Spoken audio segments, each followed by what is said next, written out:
Alright, so here we are for another gene key. This time is the gene key 19. And it goes from the shadow of codependency to sensitivity and to sacrifice.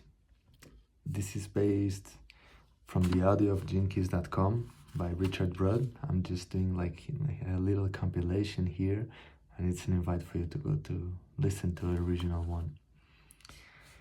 So on the shadow of codependence, Richard says here, I'm quoting, "We are here to learn to loosen our codependence with the energetic environment in which we live. Our codependency with our thoughts and thought forms, our belief structures and our opinions.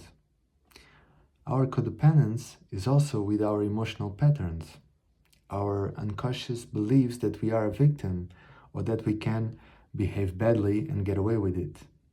We never can. We never can do it. The bad one always pays, and the good one is always rewarded. Justice is built into the script. We just don't always see the full story, and the dilemma of the shadow is a old one, is heresy. And the heretic is the one that breaks patterns, that speaks out against the status quo. The heretic is the one that goes at it alone, who's willing to shatter the fabric of his or her world in order to see more. And it's a dilemma because it takes heresy to break out of the world of codependency to see behind the scenes. Heresy has to throw everything out. It can hold a worldview, but that worldview has to be seen as limited and ultimately false. And we move to the gift of sensitivity, and he speaks about the shaman in this. He says, what the shaman learns is that everyday life is the full life. All the dimensions can be accessed and affected by your behavior right now. And he continues detailing more the gift, and he says, the gift of sensitivity is not to be confused with oversensitivity, hypersensitivity, or even sentimentality. Sensitivity is strength. Oversensitivity is just an affliction that is imprinted by the shadow frequency. And he says a little bit more about oversensitivity. He says, oversensitivity is the inability to maintain your own integrity within a group, which is totally different from sensitivity. And he says, your sensitivity is literally coming out alive. It's rejoining the human race. It's settling in to the family of creatures and all beings. Sensitivity feels like coming home. And he details more of these qualities, and he says, the sensitive person learns the art of approach. They know how to approach things the right way. They don't rush headlong into a sacred place. They may linger at the portal. They don't rush to greet a stranger, but they allow the person to approach them at the speed that they are comfortable with. The sensitive person doesn't talk so much. They are a listener. And with the animals, they know the whole secret is the approach. They don't instigate the touch.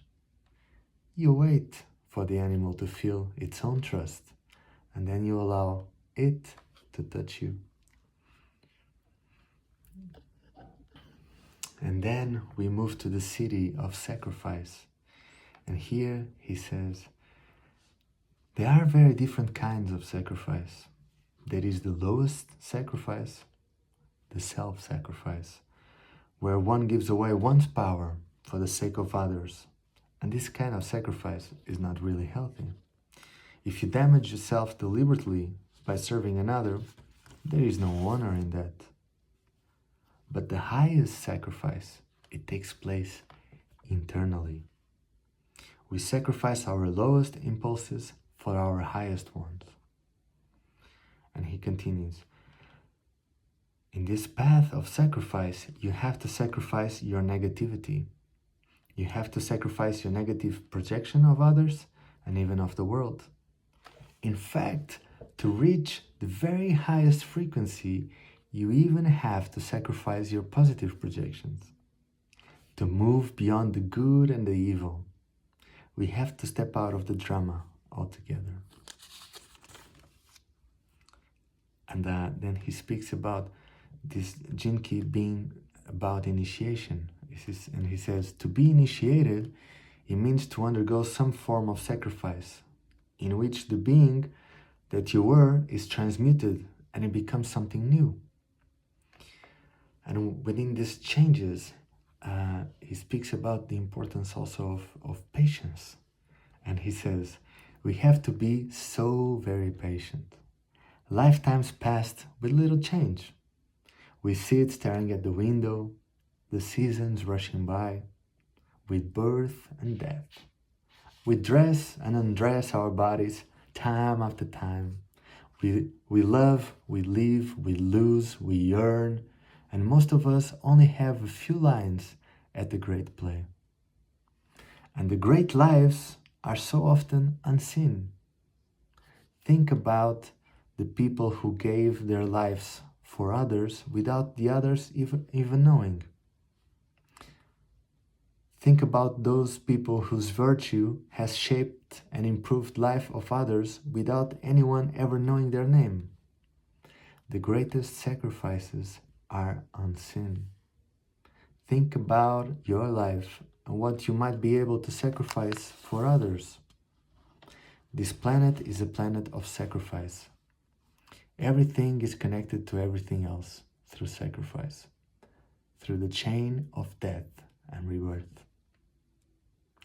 And when you have given yourself selflessly to the sake of the whole, for the sake of Gaia, then you will know. You'll pass through the great portal of initiation, and you will be forever transformed.